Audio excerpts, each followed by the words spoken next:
Hi, this is Wayne Rivers at FBI, and we build better contractors. This week I want to talk about sort of a philosophical question. How much is too much? How big is too big? And this question comes up from time to time. Our members are really successful, and they're probably bigger and do more things and do more kinds of jobs than they ever thought that they would do when they were young men or women. So what about this is important to you? Well, this philosophical question is important because if you don't answer it for yourself, it could put a ceiling on your company's growth and on your people's growth. So your companies are bigger than you ever thought they'd be, do more volume, your projects are bigger and more complex than you ever thought they'd be. Your company produces more gross margin and net margin than you ever thought it would. Personally, you have more income than you ever thought. Maybe your lifestyle is different, dramatically different from your parents or grandparents. Your net worth is higher than you ever thought it would be. I mean, this is a great time to be in construction. Now, for those of you that aren't there yet, that maybe you're in that next generation of management, well, you can go in those directions as well. That's one of the great things about construction. There's unlimited upward mobility, and that's what boot camp is all about. So if you have any questions about boot camp, email Charlotte, and the Denver class is about filled up. I think it's filled up, and the Raleigh class in late March, March 24th, is still available to you. So get those emails off to Charlotte.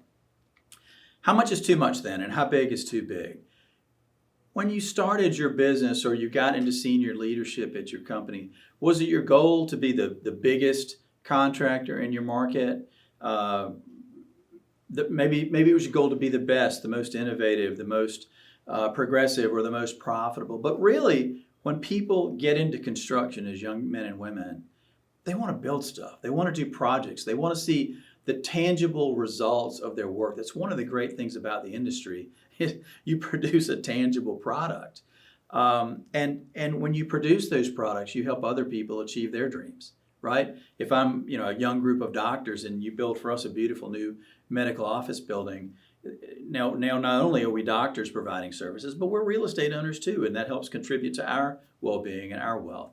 So really being in construction is all about helping other people achieve their dreams, I think.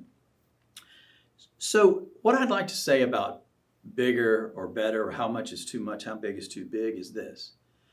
You're not the biggest in your market or the best in your market or the most profitable or the most innovative in your market because that was your goal when you set out. I'm willing to bet for 99.5% of the people watching this blog, that was not your goal when you set out. You wanted to build stuff and you really wanted to build it well.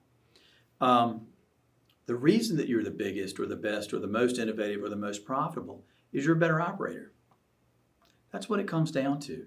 When your neighbors gripe, when your competitors gripe that I don't know how they get all those jobs, and I don't know how they win. They win 6 out of 7 proposals, and they gripe and grumble and complain because you are who you are. You should wear that as a badge of honor because it just means you're a better operator than they are. I mean, that's really, in my 30 plus years, that's the conclusion that I've come to.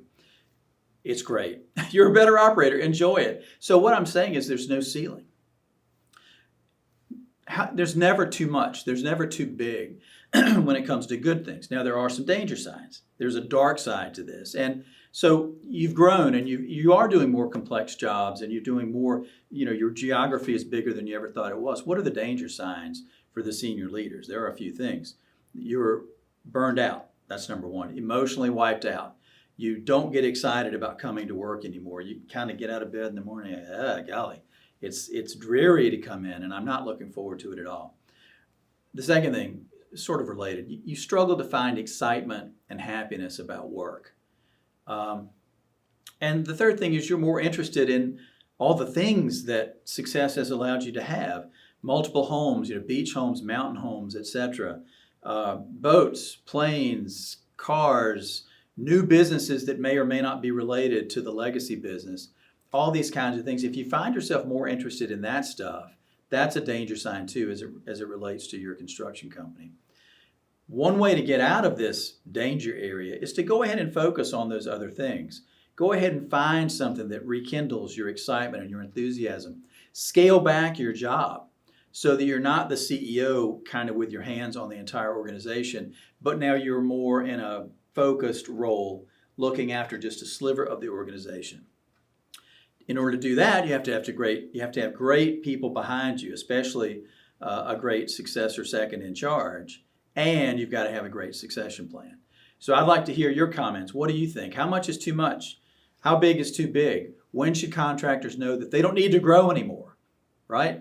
What's your philosophical answer to that question? This is Wayne Rivers at FBI, and we build better contractors.